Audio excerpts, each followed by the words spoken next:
Welcome to JonGetsGames. Today I'll be reviewing Keyper. This game was designed by Richard Brees, and on the face of it, it is a worker placement style game, but it brings several new ideas to this mechanism where you can share in the activations of your opponent's workers. You have 6 different colored workers who all specialize in a variety of different things, and the places that you're putting your workers down onto are these mind-bending flippy-floppy boards. You are going to be generating a wide variety of resources as well as a surprising number of different animals, and I will first explain how the game plays and then jump into my review. Here we have a 2-player game of Keyper all set up, but before I go into this any further, I do want to mention that all of the little meeples are screen printed with these cute little graphics on them. That's because I own the character edition of the game, which is significantly more expensive than the base one, which just has different colored meeples without the graphics on them. But it is worth noting that even in the base version of the game, you still get this wonderful variety of different animals. At its heart, Keyper is a worker placement game, and out here we have these boards which are full of different worker placement locations. You're going to have one of these per player, so this is kind of a dummy 2-player situation, and you start the game with this wide variety of workers down here, which are called keeples, and for an example, if we wanted to, we could take this orange one right here and send it over to this location. In fact, it is valid to put this one down onto any of the spots out here on the board. The only place these can't go is the castles with this special indent, and I'll talk about that later. So if we set this orange one over here, we see that there is a gray cube, and that means that this orange person is going to harvest 1 gray cube. But before that happens, they will now ask their opponent to the left if they want to join them. And the opponent can only join if they also have a matching colored worker, whether it be the orange or if it is one of these white ones, which are essentially generalists and they are wild. They match everything. And so let's say the player to the left decided they did want to join in, so they would bring their worker over here, and at most you can have 2 workers on every one of the locations out here. So you don't have to ask if anybody else wants to join in, and then they're going to work together. So whenever somebody joins in with you, you get +1 action. So that means instead of getting 1 cube, we're now going to get 2 of these gray cubes. But as a kind of penalty to us, that means our opponent to the left is also going to generate 2 gray cubes for themselves. So instead of us getting 1, we get 2 and they get 2, and they're probably going to be relatively happy about that. But now let's talk about what would happen if instead of going onto this gray spot, we went down to this orange spot down here. We see that it is now matching the color of the worker. And whenever that match happens, you get an automatic +1 activation. So that means by going here, we are looking at getting 2 of these orange cubes. And if our opponent now joins, and you must ask if your opponents want to join in, then when you go here, you get another +1, and now you're going to get 3 of these orange cubes, and your neighbor to the left is also going to generate 3 of these cubes. If they decide they don't want to join in, then you're going to pass to the next person on their left. You're going to go all the way around the table to see if anybody wants to join in here. If nobody does, then this worker will just hang out here, and in this case, we would have generated 2 of these orange cubes. On each one of your turns, you're only going to evaluate 1 action. So that means by going here, we would now be done and play would go to our opponent on the left. And they have a new option because this spot right here can take 2 different workers. And right now it only has 1 because everybody passed. So if they wanted to, they could come in with one of their white workers or orange ones and actually join in here as their entire turn. But now this worker is not associated with us anymore because it's their turn. And that means they're going to go over here and they're going to get that triple activation because, again, this white is acting like it's orange, so they are matching the area, and there is a neighbor who's joining in, so they get those 3 activations. But it's important to note that any one worker can only activate twice within a round. So when this white one comes in, you flop the other one down to show that it's working for the second time, and then that opponent would grab 3 of these cubes. So this is a nice way for them to get cubes and not give bonus to their opponents, but I'll explain why they might not want to do that later. Let's now take a look at some of the other options on this board, and most of them should be pretty obvious. Down here, we could generate some sheep. Over here, we could make some pigs. There are also abilities like this one, which could allow us to spend a cube of any color to create 2 cubes of any other color if we wanted to, and this one up here can make some wheat. But there are a couple other spots. In particular, I want to talk about this one right here. So this is where you can build new buildings onto your own plot of land in front of you. Over to the left of our board, we have 12 of these starting tiles that we can build out into our area. So let's say, for instance, we wanted to do the build action out there on the board to get this brick maker down. Now, this seems like a pretty good idea because it turns the orange bricks into the refined orange resource right here, and we have a couple orange bricks already. And if we look up here in the top left, we see that the cost is going to be 1 refined orange resource, which is, I believe, clay, and then 1 white resource, which is 1 resource of our choice. We start the game with one of each of these. So that means we could, for instance, do this orange one or this gray one. But if we had instead harvested some grain earlier, you can always substitute a grain for a white cube or a white refined resource. So in this case, we could do the wheat for the white one right here and the orange one, and now place this building out into our area.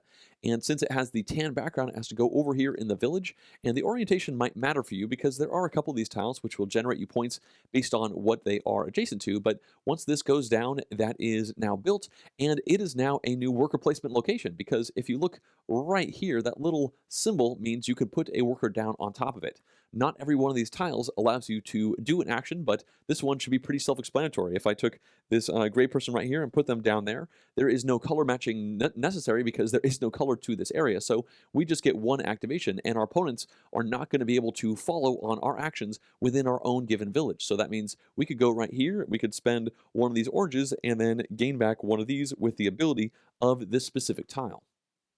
It is also worth noting that as our entire action, instead of placing one of these workers out onto the main boards or onto any of these buildings, we could build a building by just placing this worker down onto any of these over here. So for instance, if we wanted to make a sheep shelter, we could take this worker right here and put them down on there, and that is in and of itself an action to get this built. But now the worker is going to hang out on there, and of course we would have to spend the fee. In this case, it would be a cube of any color, or since it's white, that means we could spend one of our wheat, just like this, and now that worker is going to hang out on top of it. And if that had been one of these spots, that means he is kind of clogging it up to use it.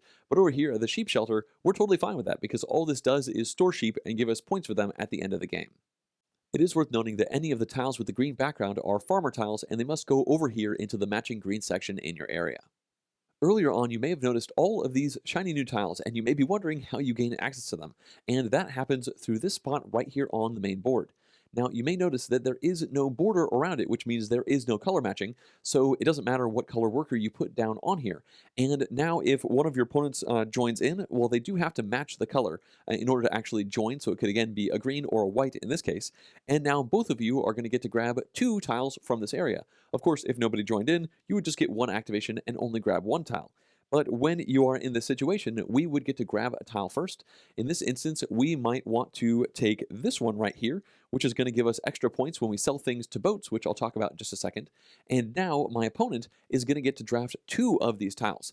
For instance, they might take this livestock market, which is going to allow them to turn some animals into other animals, and maybe they'll take this hop field, which is going to allow them to turn wheat into an animal of their choice. And finally, it would come back to us to grab 1 more. In this instance, maybe we're doing a lot of shipping, so we'd want to take the dock right here, which will give us 6 points at the end of the game if we have made at least 20 points in shipping. At this point, we now, of course, need to refill this market back to 8 tiles, and we're going to grab them out of this big bag right here. And it's worth noting that at the beginning of the game, we are in the spring season, and you can tell by this symbol right here on the main board. And in the spring, you must put new tiles down that have the green spring leaf, and in the other 3 seasons, it doesn't matter whether that has that symbol or not. As you can see, if I dig here into the bag, there are a wide variety of tiles in here, some with that symbol, and many of which don't have that symbol at all. At this point, I'd like to briefly go over 3 more spots. This one right here lets you build at a discount of 1 cube or 1 cylinder. This one right here lets you do an upgrade action with that arrow, which means if it is a green tile, you can flip it over to its better side by spending a white cube, which means any colored cube or a wheat. And if it is a village tile, you can flip that over to get a better benefit. In this case, you get 2 cylinders for 1 instead of 1 to 1, and that's going to cost you a white cylinder. So that's any cylinder of a color or 1 wheat again.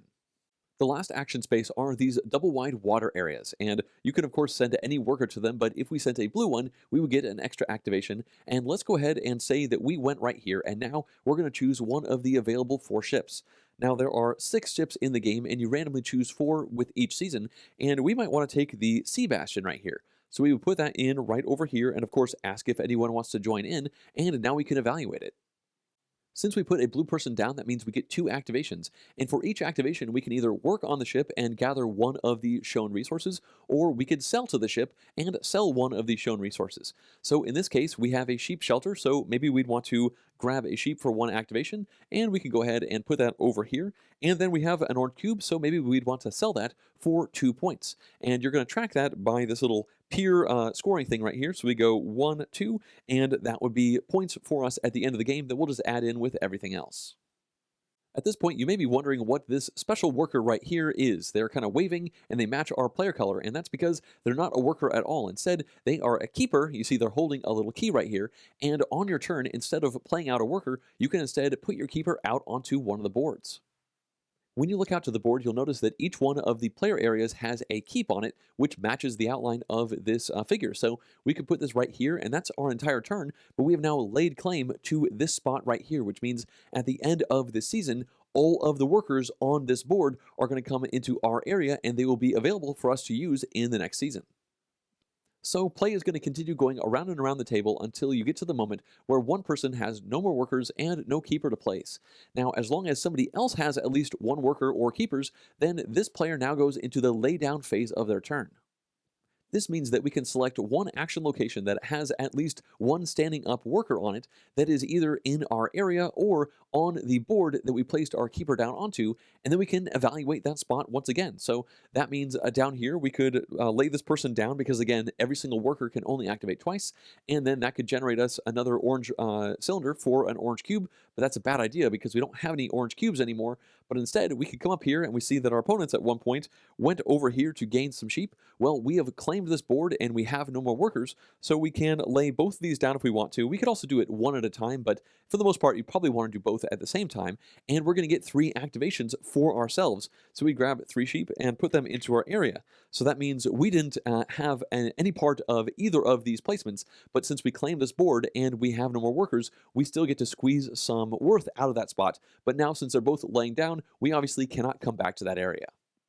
Once the last player places out either their keeper or their final worker, everybody else gets one last laydown action, and then the season is going to come to an end. The first thing you're going to check to see is how the festival went. So I haven't talked about these yet. Everybody starts with a random spring, summer, and fall festival. And if at this point you flip this over and you can show that you have at least what is showing on this tile, you don't have to get rid of them, you just have to prove that you have them, then you can put this down like this and generate 2 points at the end of the game. Unfortunately, we ignored that, and we would need a pig and a brown cube, which we don't have. So that means we fail to evaluate this festival, and we just discard the tile. Next up, each player is going to take all of their animals, and now is when they actually have to put them into their little enclosures. Each one of these tiles can only accept animals that are actually printed on the tile, and each tile can only hold 4 animals. It's now time for each player to claim their country board. So we selected this one right here, so we're actually going to grab the whole thing, and all of the different workers on it are going to come off into our area, as well as this. And now we are going to randomize up with these 6 different boats and pull 4 new ones out, as well as discard this entire market and bring 8 new tiles out. Once that is done, each player is going to take their country board and they are now going to make it go into a new iteration. So as you can see, this board kind of infinitely flips within itself. And we started the game off in the spring, which means we had this leaf right here. But now we are in the second round, which means we have the summer. And that means we only have options that show this keep right here with the sun symbol. So that means we could put this out like this. We could also put it out like this. We could also flip this over like that. And then lastly, we could, of course, do that one right there. So there are 4 different options available, and once everybody selects it, you can go ahead and put it into the middle.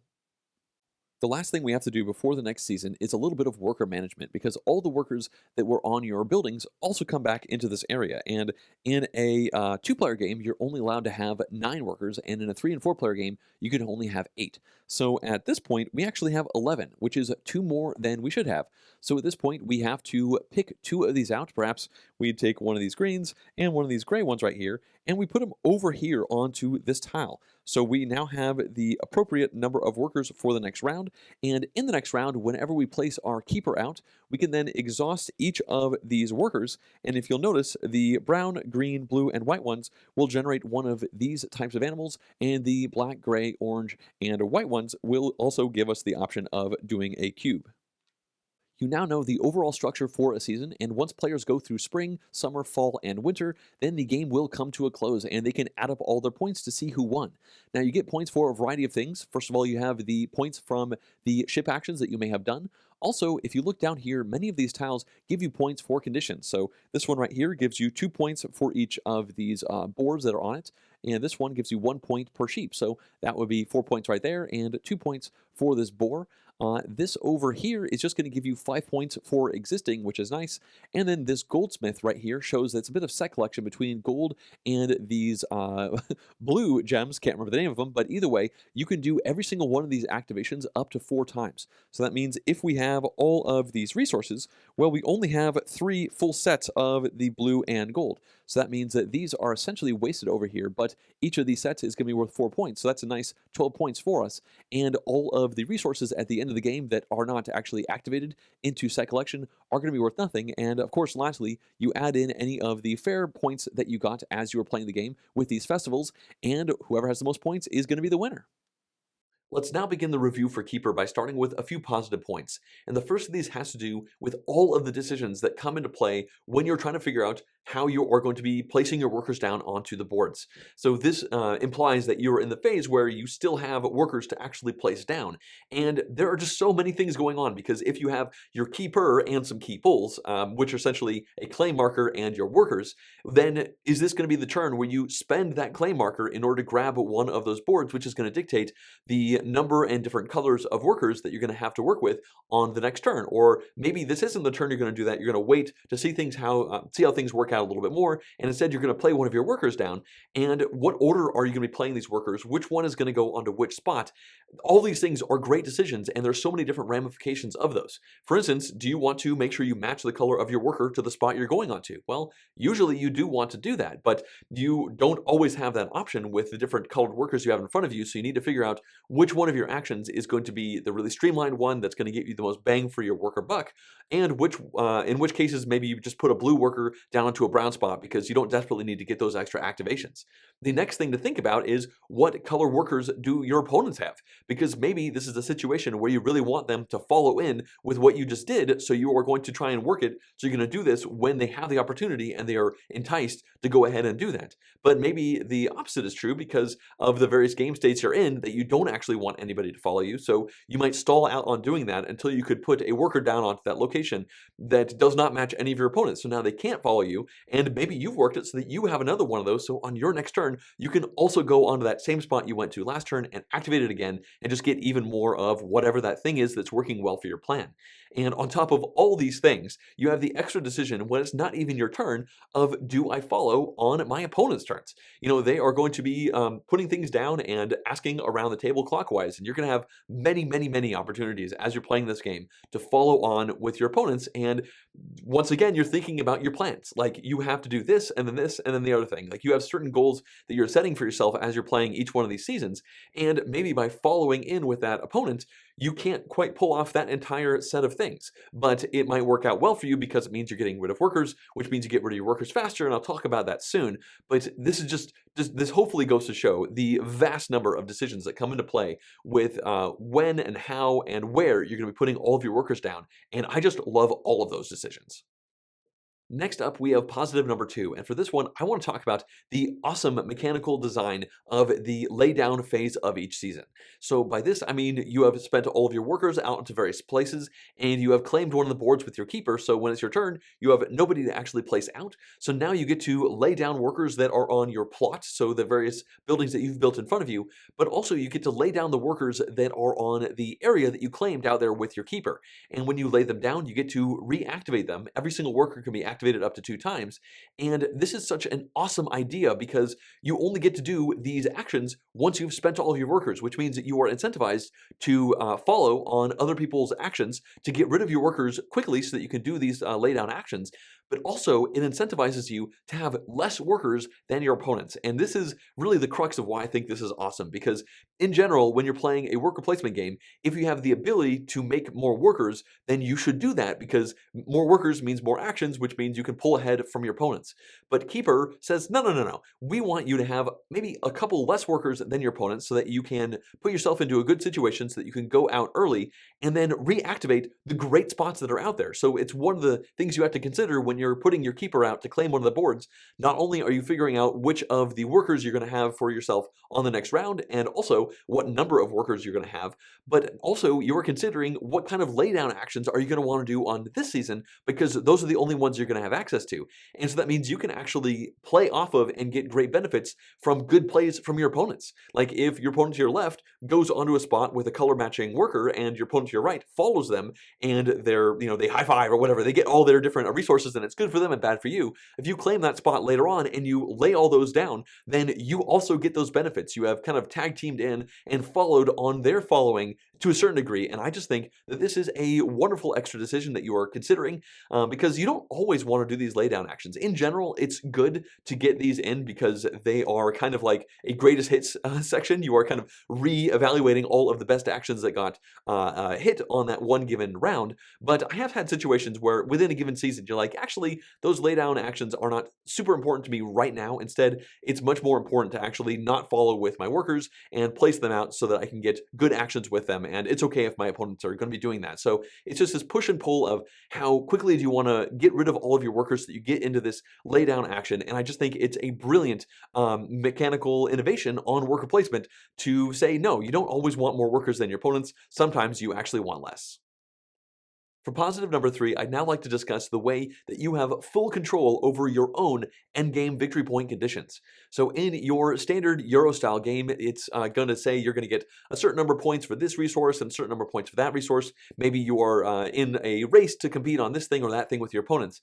But in Keyper, the game essentially says you're only going to get the points for the things that you have pushed yourself to do. So obviously you get points for the buildings that you put down in front of you if they show points on them, but lots and lots of the buildings in that bag just give you different scoring conditions through set collection usually.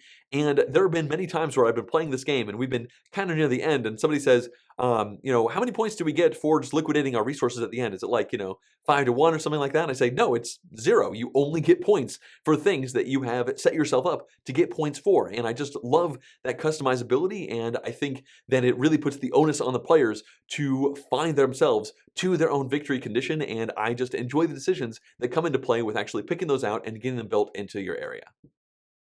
All right, it's now time to talk about a couple neutral points, and for the first of these, I want to talk about those flippity-floppity mind-bending country boards. And on the one hand, I almost made this a positive because I think that they are a pretty brilliant idea. In fact, I heard that the game design kind of began with those things, with the designer seeing one of those different things and said, there's a board game in there, and from that, the rest of this game came out.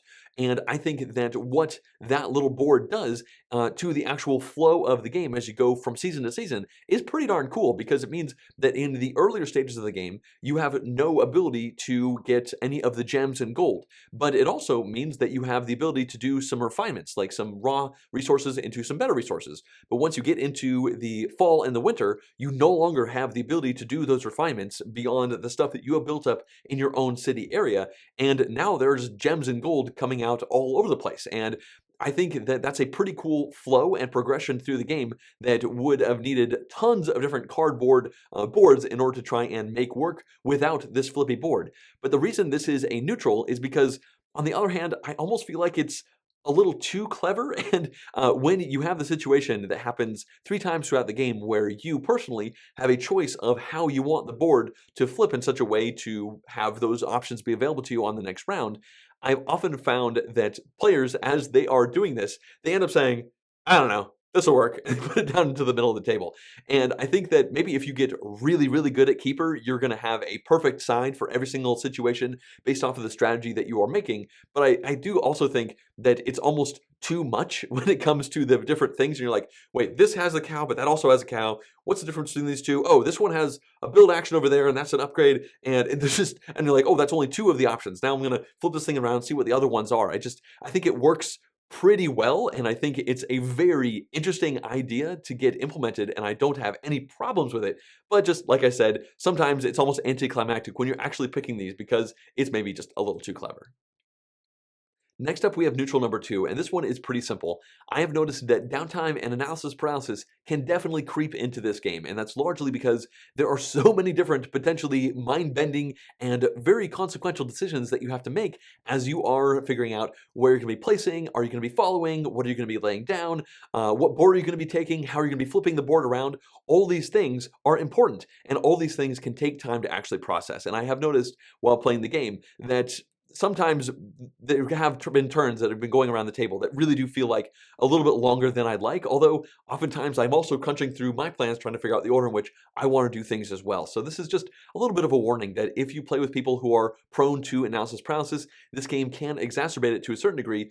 But that being said, all those decisions are also wonderful and really crunchy and yummy, and I enjoy them, so I don't really begrudge somebody from really going through their turn and going through their options, because once it comes back to me, I kind of want to also have that option available to myself, because you can do a certain amount of planning when it's not your turn, but things can change with a flip of a coin based off of how your opponents go to a spot. Maybe that's the spot you wanted to go to, or maybe now you follow and need to kind of rejigger your plan, and all of those things end up taking time. It's now time to discuss a couple negative points to the game, and the first of these has to do with that big bag of tiles that come out in the market row that you can then draft into your area. And inside that bag, there are effectively two different types of tiles. You have tiles that are going to get you points, either through festivals or just endgame victory points with set collection and whatnot once you built them into your area.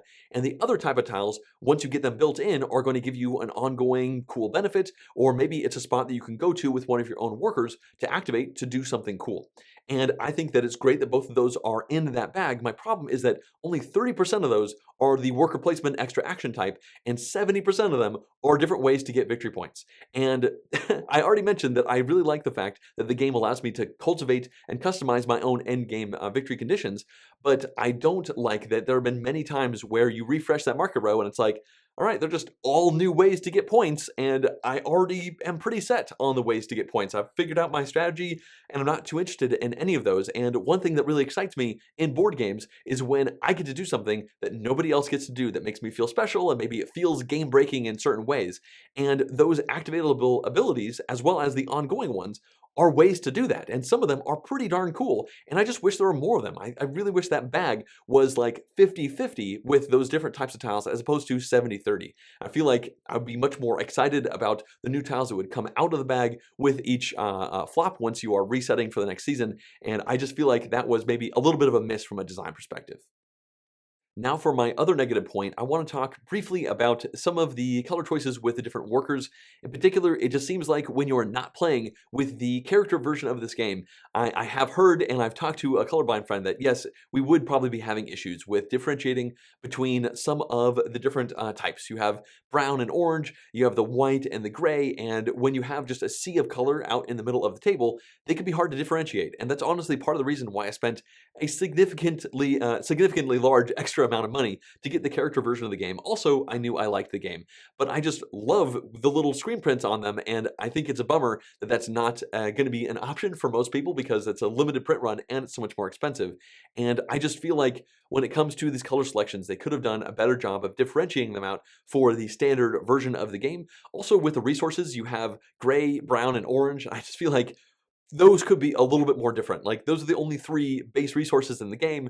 We have all of these wonderful variety of different animals, and then the resources are just cubes and cylinders in these three relatively similar colors. I just feel like that was also just a little bit of a misstep when it came to packaging the game together. Okay, it's now time for us to discuss the variability for Keyper, and I think that it's pretty much as I expected going in. You have that big bag of tiles, and every one of those tiles is different, so you are going to be putting them out and cultivating a slightly different set of victory point conditions for yourself every time you sit down to play the game. Even if in one game you try to go heavy on diamonds and gold, and the next game you do the same thing, there are enough different ways and different scoring tiles that you can have variations on maybe a heavy diamond and gold strategy versus maybe a boat strategy and a building strategy and an animal strategy. There are lots of different ones, and the game does reward you for going really hard on one, but it also seems like you can be relatively successful hybridizing between a couple of these and going with the nice options that show up for you. And so I think that's why it's about what I expected. I do feel like it could be raised even higher if it had more of those exciting game-breaking worker placement-y kind of tiles in the bag, like I complained about already as in the negative number one spot. But either way, that doesn't really tarnish the overall variety of the game. When it comes to player count, Keyper supports 2, 3, and 4 players, and I'm happy to say that I played all 3 of those counts, and I'm also happy to say that it was great at all 3 of those counts. If I had to pick a favorite, it would probably be the 3-player game, but Honestly, the four-player game was great. It just downtime is a little bit exacerbated with that extra person around the table in a game where there's so much to think about. And the two-player experience was honestly really good, but it was much more cutthroat than the three and four-player game, largely because there's all these extra, seemingly very important decisions that come into play with following, because it's just you and one opponent. So if they go onto a spot, that decision of whether or not you follow feels really important, because it might not be a spot that you want to go to, but if you pass and don't do that and do something else, then it's going to go right back to your opponent, and now they might be able to activate that spot again, getting a really good benefit, and now you can't follow this time. You don't even have the option to follow because they went to themselves and followed themselves, and now you're just losing tempo, because as you follow, you kind of maintain pace as you are trying to hopefully lose all of your workers before they do, so that you can get into those great laydown actions.